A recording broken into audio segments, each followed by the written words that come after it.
La fragilité de la dissuasion quand la dynamique échappe aux acteurs.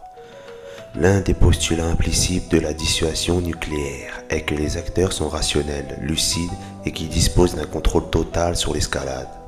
Cette prémisse est naïve, voire dangereuse, car dans un environnement marqué par la vitesse de propagation de l'information, les erreurs d'interprétation, les fuites de commandement ou même les provocations tactiles mal contenues, ainsi que la chaîne de dissuasion peut être court-circuitée.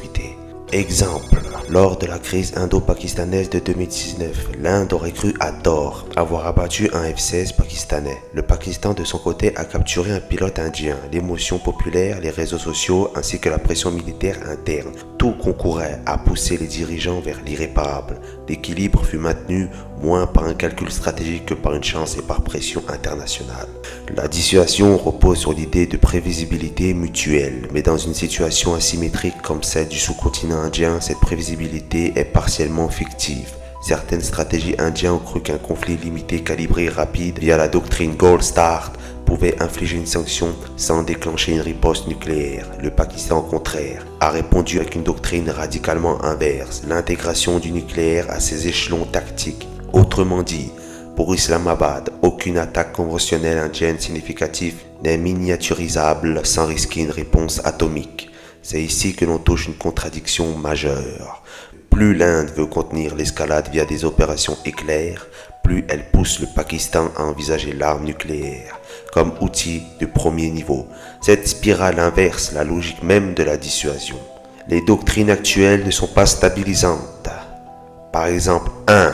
Gold Star cherche à être rapide, efficace, sans concession. 2. Le full spectrum deterrence pakistanaise vise à semer le doute total chez l'adversaire jusqu'à l'irrationnel.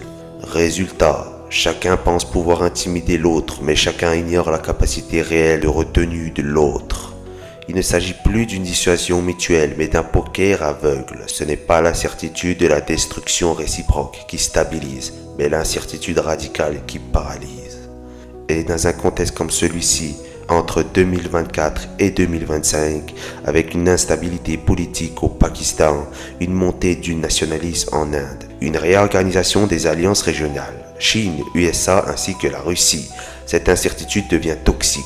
Le dernier maillon le plus fragile est humain, un général en colère, un politique en quête de popularité, un pilote ayant reçu un ordre ambigu, un radar mal interprété, un faux drapeau ou même une erreur informatique. Autant de points de rupture possibles.